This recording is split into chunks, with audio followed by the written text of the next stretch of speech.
clinic is officially opened. Clinic ya mfuko. Financial clinic is on. Kama kawaida, kabench nimeweka hapo nje. Watu wakae mdogo mdogo. We have a very interesting conversation we want to get into today. And today we are looking at investment fraud where real estate is concerned. Have you ever been there? Maguta. Ukapelekwa huko ukaonyeshwa. Ukasema wa ukakimbia kwa sako, ukachukua ka loan, ukaweka deposit. You're still waiting. If you've been there, we want to find out why are such cases so common in the country today and what can we do about them. I've got two amazing ladies joining me in studio today via Zoom. We've got Eileen Koinari Onguja, who's the Marketing and Customer Relations Manager at Gold Key Properties. How are you doing, Eileen? Good, thank you. How are you? I'm very fine. Karibu sana.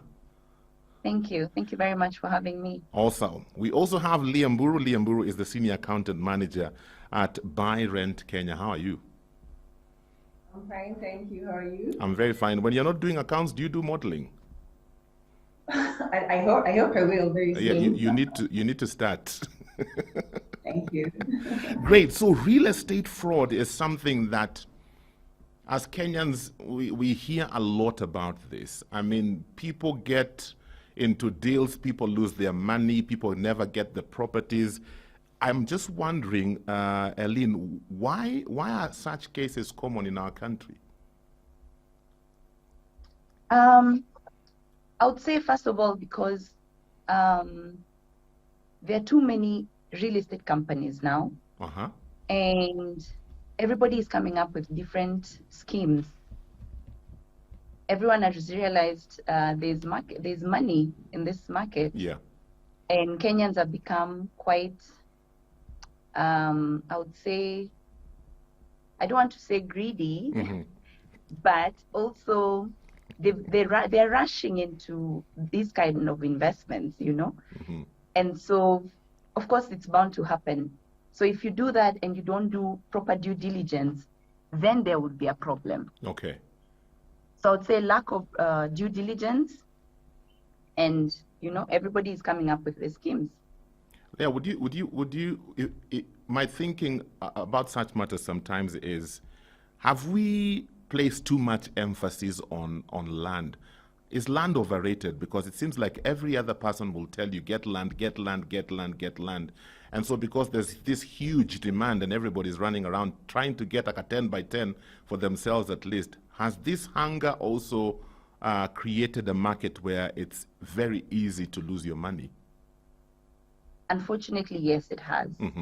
Unfortunately, yes, it has. But also, there are companies that have been doing the same job for years, and they do it well. So it's just a few companies that have also come up that are spoiling the market. Okay. Does the law have anything? And Kenyans have given. Sorry. So just keep going. You're saying Kenyans have given? Kenyans have given those companies the money because they are told about the deals and they quickly rush and, you know, jump in. Okay. I'm just wondering, Leah, is it that we don't have regulations, or the regulations have got so many loopholes? Because if regulations are there, then it should be easy to curb some of these fraudsters. Yeah, I'd say we do have regulations, but I think it's very easy to bypass these regulations because of simply put, corruption. Okay. So there's so much corruption going on in the land system in Kenya. Even though we have laws that protect Kenyans, we have the Property Act, we have so many laws under the Matrimonial Act. If you're married and you share property with your husband, there are all these laws that Kenyans. However, we have bigger people inside the government who enable corruption to keep going on. We have cartels who sell grabbed land and all sorts of things. So just to add on that and say, in case you ever find yourself in such a situation, you need to understand that you can report under the DCI. We have the Public Complaints Office. We also have the environmental and the land court. We have all these avenues that Kenyans can use to go after these fraudsters. Okay. What would you say, for both of you being in this kind of field, what would you say are the common loopholes or the common tricks that you have seen people using to fleece people out of their money?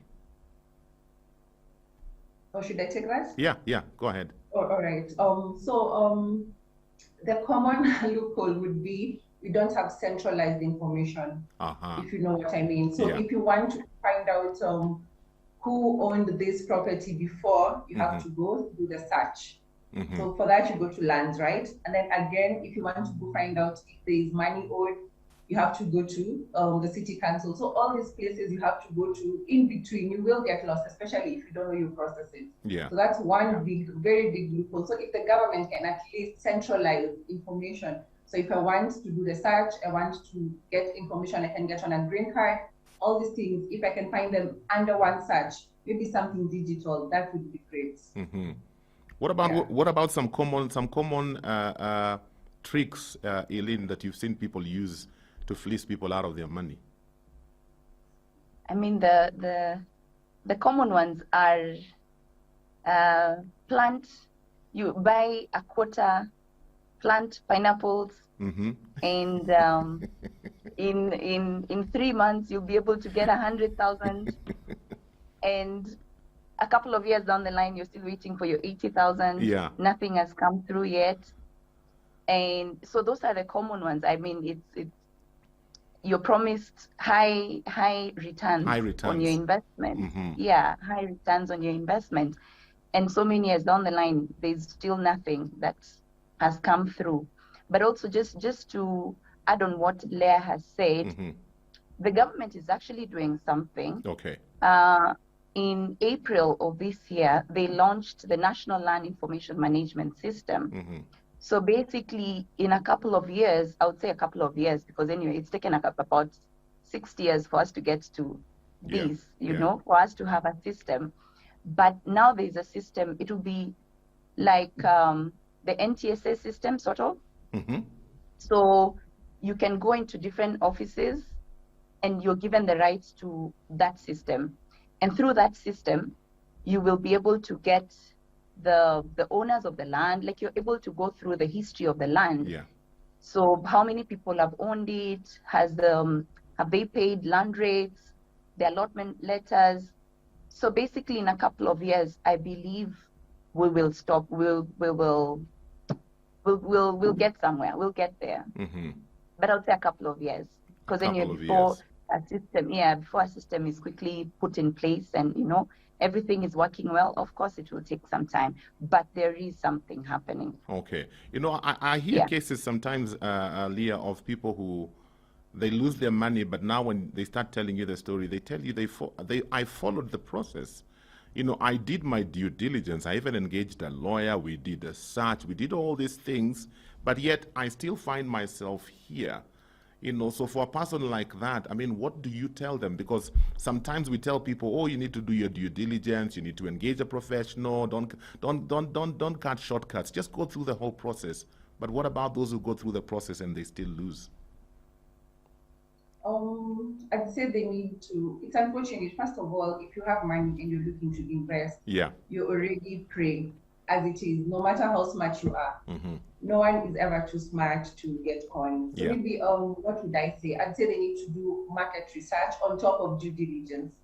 Talk to other people. For instance, now we have BuyRentKenya. You can actually just log in, look at these companies and then compare prices. So if someone is telling you an eighth of an acre along Kiambu Road is maybe 100,000, you can go to a platform like BuyRentKenya, you search, you find out how much is property along Kiambu Road, compare the prices, and you'll be able to find out if this person is actually trying to rip you off or not.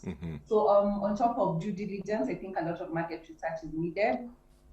Just being careful, don't trust too easily, don't share information. Well, once you start trying to invest, once you start searching for property, don't share information too easily, because there's also that someone close to you might know someone who's selling the so-called maguta. And they'll tell that person, I have someone who's trying to buy land. Of course, they'll use you.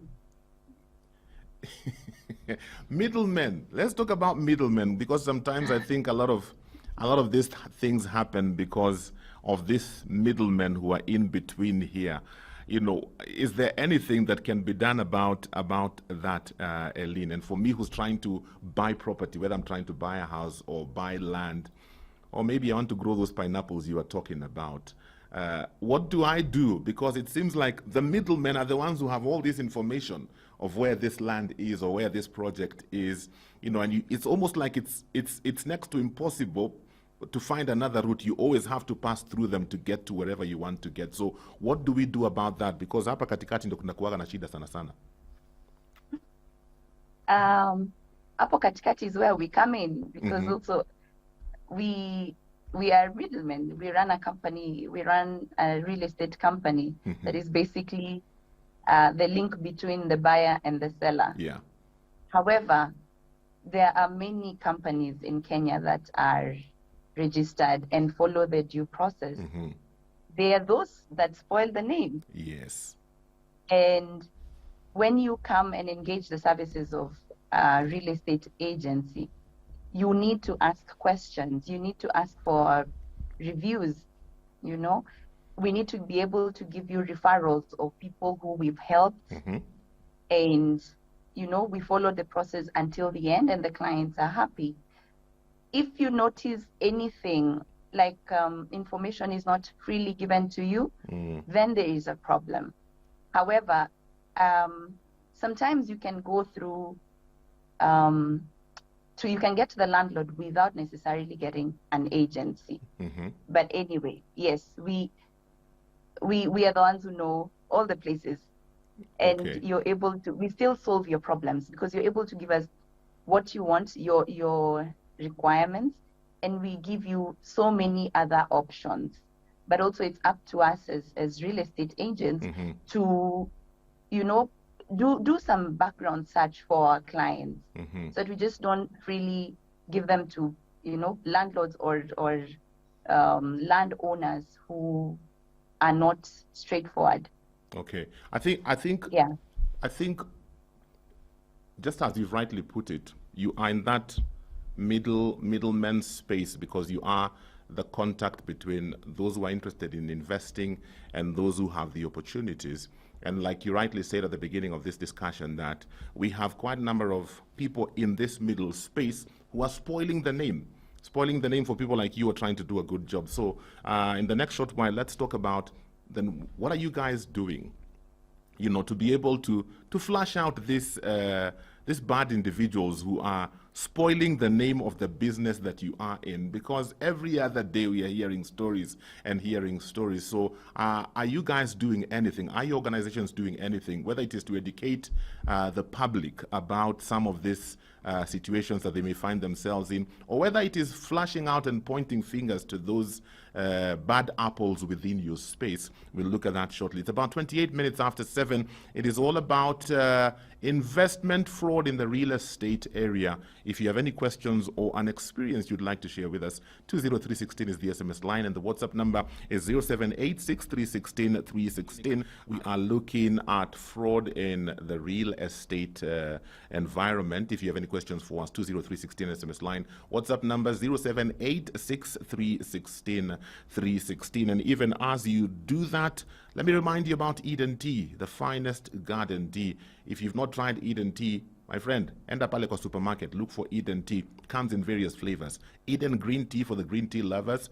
Eden Purple Tea for those who feel like royalty. Then we have Eden Lemon Tea, especially in this season where somebody opened the door of the freezer and they forgot to shut it. It's been so cold lately. Some lemon tea will do you some good. You can take Eden Lemon Tea. Ama kama wewe unapenda ginger. There are some people who live on ginger every day. Every day. Some live in my house. I will not mention names. There's Eden Ginger Tea for you. Kama unapenda chai ya kawaida kama mimi, there's Eden Premium Tea for you. So you have quite a selection to choose from, and Eden Tea is reminding us in this season, we are not yet out of the woods. Watu wavae mask ya kufunika mdomo na mapua, sio ndevu, Bwana asifiwe, or the lack of it.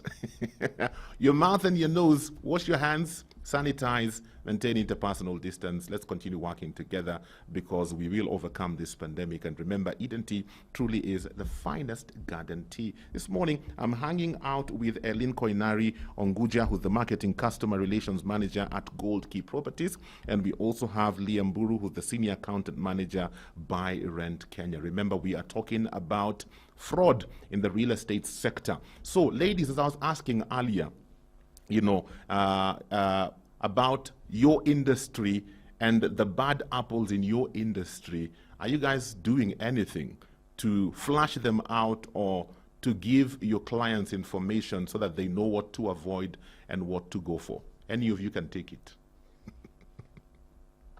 Okay, I can take that. Yeah.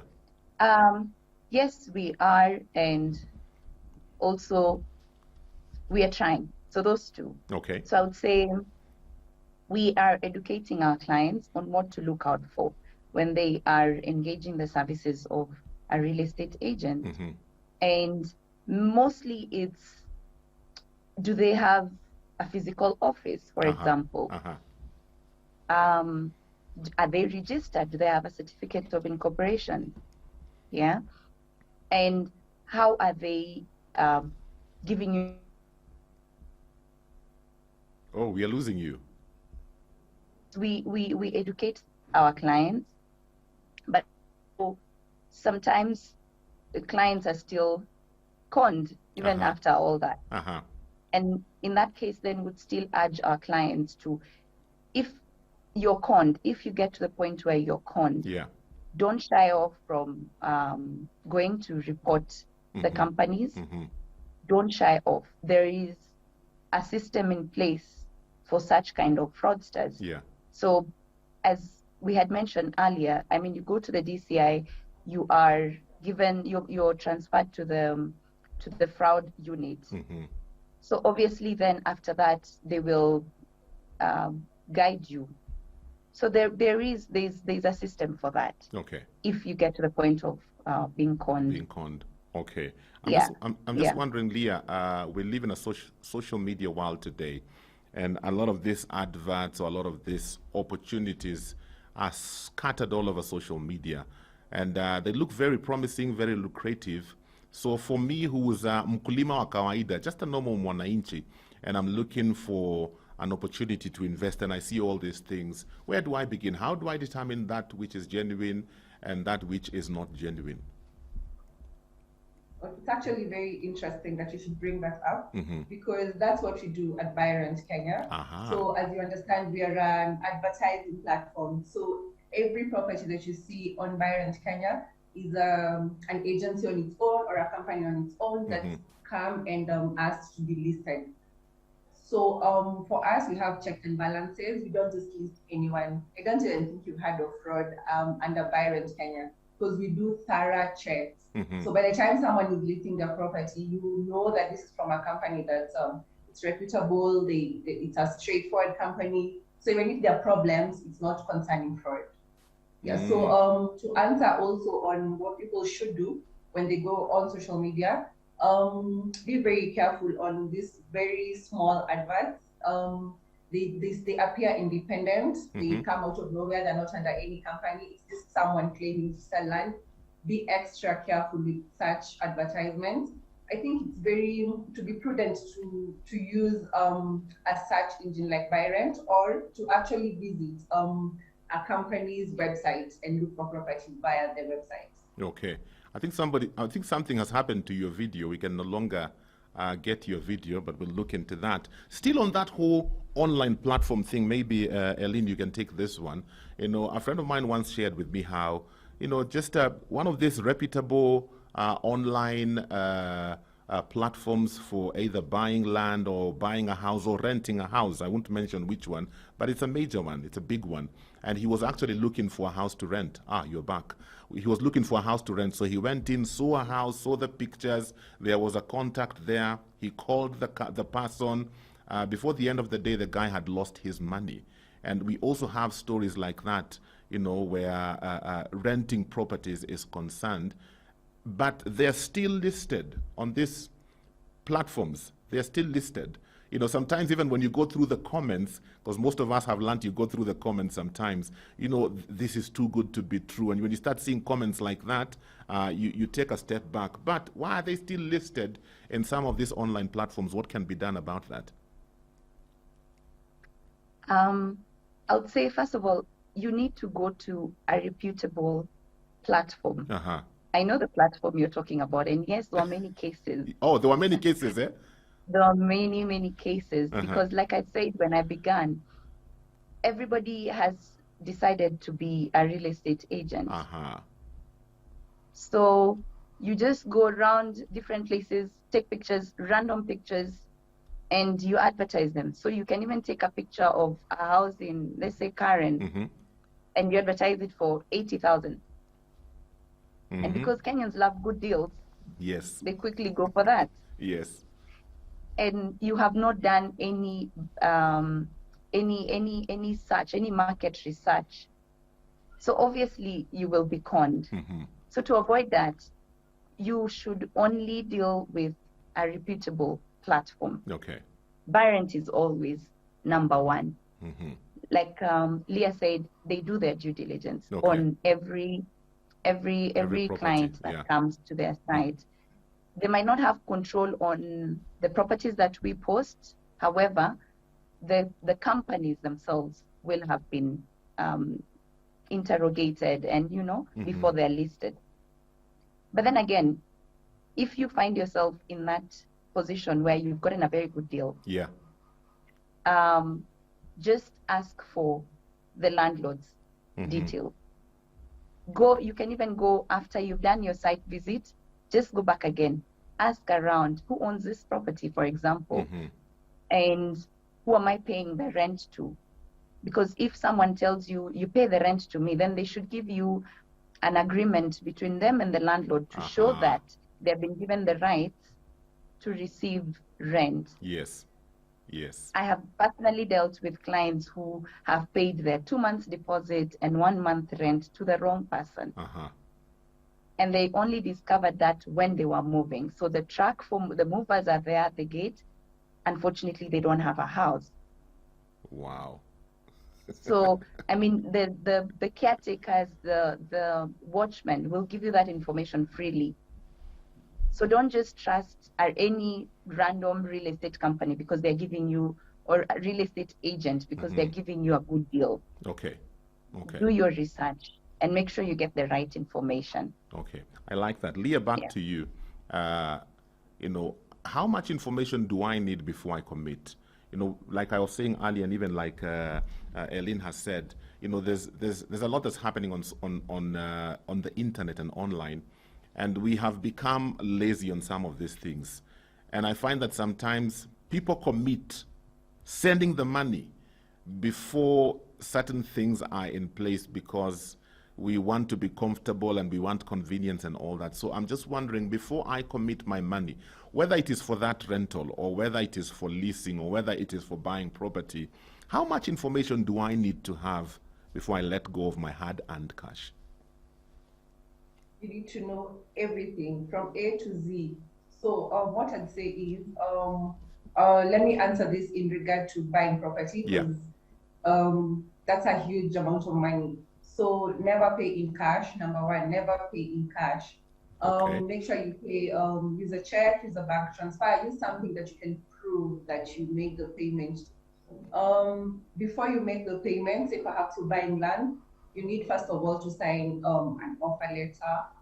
You need to sign a sale agreement before you can release that cash. So never just release. No one should come and tell you, give me this X amount of money so that you're able to book, or so that no one else comes and buys this property before you do. No, don't do that.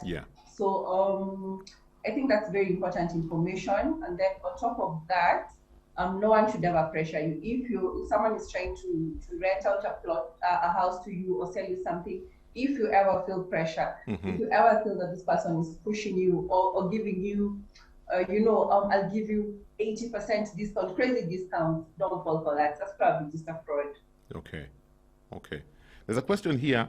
Eileen, you can take this one. Someone is asking, what is your advice on investing in off-plan property packages where you are enticed with lower prices. We have seen even reputable companies failing to honor their contracts. Buying My off-plan. advice, sorry, my advice for that would be, first of all, yes, there are some that have delivered off-plan projects very well. There are companies that have done that. So just find out information about the developers. Do they deliver? Get referrals from those people so that you know when you're investing, you'll get exactly that when the property is ready. So ask as much information, get referrals from that particular developer so that then you know they have developed before and they've sold their project off plan, but they've also delivered. Okay. Yeah. Maureen Muzoka is asking, thank you, family, for this discussion. I'm really getting enlightened here. My question is, how long does the process of land transfer take? What is expected of me as an interested party? Land transfer, how long does it take? Any of you can take it. It can take time. It can take time, but trust the process. Don't rush it. I would say don't rush the process, because then in between also we've seen issues with the Ministry of Lands. So it can take even about 6 months. And I think that whole thing about trusting the process is where sometimes we have loopholes, where the process is so long. Some of these processes are so long. I think they're too colonial. They're so long. Even getting justice on some of these fraud issues, they take too long. So because I don't want to wait, everybody seems to be looking out for, can I get a shortcut? And that creates a market for people to come in and tell you, Lear, you do this. If you can just come up with like 15K, this transfer can happen within a week. And because you want it, because you've tried to follow due process and it's taking too long, you go for this option and you lose your money again. So, I mean, what do we do about such circumstances, Lear? Number one thing, I'd say it's never an emergency. It's never an emergency. Just take your time. That's before buying. Take your time. Like I said, don't feel pressured. Eileen had brought up a point about speaking to maybe the neighbors around the property. Yeah. Go talk to them, find out what you can. You know, some of these people will give you information you can't find on a green card. You won't find from a start. You know, what cases are ongoing. You know, family wrangles. So you do need to go to the ground without the salesperson and do all your research. Yeah. Okay. Do you have any questions for us? We have about 15 more minutes remaining for this discussion. So if you have a question or you want to share your experience with us so that we can learn from you as well, please do so via SMS 20316, WhatsApp 0786 316 316. It is the financial clinic. Today we are talking about fraud in the real estate area. I'm hosting Eileen Koinari Onguja, who's the marketing customer relations manager at Gold Key Properties. And we also have senior accountant manager at BuyRentKenya, Lear Mburu, with us. There's a question here from Philip. Philip is asking, Eileen, thank you for the conversations on property, very, very enlightening. But what happens if you still lose your money through reputable companies like we have seen in the recent past? What happens? The company is reputable, you did your due diligence, things seem to be going well, and then suddenly, Gafla bin Vu, out of nowhere, everybody has lost their money. What do we do? Like we had said before, just go to DCI and under public complaints unit, you will be advised. Obviously, depending on the case and how much money we're talking about, you'll be told to report to the land fraud unit. So then at that point, of course, you'd have your lawyer and the process will start. It might take long, but I'm sure eventually you will get your money, or at least the company will be charged. Okay. Have we ever had cases of this whole process being followed and people got their money? Not yet, because obviously, even if you try to remember, a couple of years back, people were being conned, and you talk about it for 2-3 days, and the case goes quiet. Yeah. But right now, also in the last 2 years or so, you've seen even all over different news outlets, companies have been brought to book. People, you have seen something being done. You've seen the Maguta people all over being blasted on social media. Yeah. But you see, being blasted on social media doesn't give me my money back. It That won't, does not put bread on unfortunately. my table. That's the sad It reality won't. of this industry. Yeah. Yeah, and that's why, Unfortunately, it and that's won't. why from the beginning, Leah, you know, I was kind of thinking and asking, has this land thing is it overrated? Because we have created such a thirst for land. Sometimes when I have friends who come from the West to visit this country, they say we are so obsessed with land. I don't know whether it stems from us being colonized, and so we feel we need to have a bit of this earth in our name. You know, I don't know. Leah, what do you think? I think I don't think we've overdone it because I'd still encourage everyone actually to invest in land. Why? Because that's the only appreciating asset you can have. Am I right? So yeah. it's not a bad idea. It's not overdone because you can never have enough of land. You can never have enough of land. So what you need to, I don't know what needs to be done.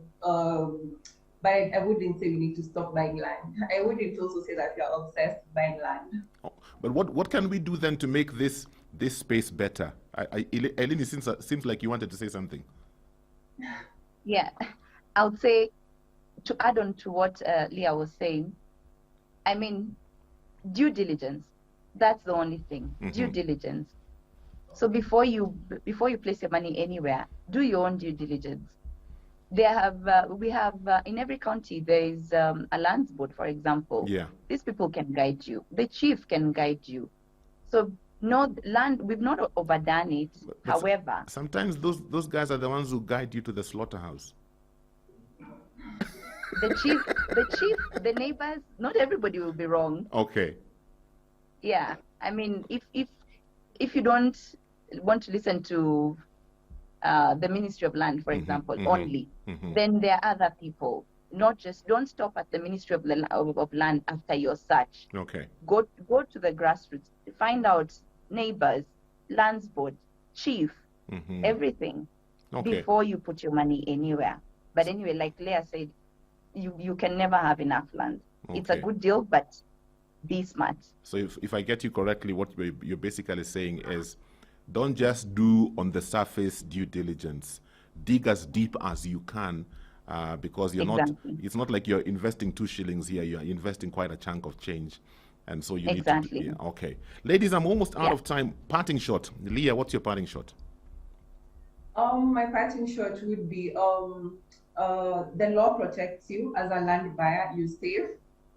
Take your time. Don't get rushed. Know why you're buying. Are you buying to build? Are you buying to farm? Are you buying, just to speculate? Because the moment you let the salesperson guide you into why you're buying land, you're already lost on that one. Okay. I'd also like to say, use your online platforms. Use what you have. You can use BuyRent. Do your research. That's market research to find out maybe prices in the market or how things are going, etc., etc. So. Bottom line, you save, the law protects you. Go out and buy land, ladies, buy land. Okay. Eileen, parting shot? Parting shot would be all the best in the process. If you get to a point where you are, you're conned, don't get shy. Yeah. Report. Because that's the only way eventually we'll get to the stage where there's nothing like that happening anymore. Very true. So don't get shy. Even if it's happened to you before and you've not reported it, please do. Because like we've said before, the law protects you. There's a system in place for that. It might take too long. You might not get your money back in a year or so, but eventually you will. Okay. Trust the process. Like I said before, deal with the right companies. Awesome. Ladies, thank you so much for giving us your time this morning and for your information and knowledge. I believe kuna watu wamesaidika hapa, so asanteni sana. Like we have been told, my friend, do your due diligence. See hapa tu juu. Dig deep, my friend. If you're going to invest a couple of millions in that property, Don't be too quick, like Leah has said. It's not an emergency. Dig as deep as possible. Look at every angle and make sure you are dealing with reputable companies. Watu wa kijiji hapa kwa barabara. I know somebody who can give it to you cheaper. My friend, that's how we lose our money. That's all the time we have for today. Kliniki ya mfuko nimefunga. Mpaka next week. Have yourselves a great day and God bless you. For this and more of our shows, log on to www.familymediaonline.com to enjoy a wide variety of programs from current affairs to testimonials and features, pastoral and inspirational shows, kids entertainment, and so much more. Also stream live on www.familymedia.tv.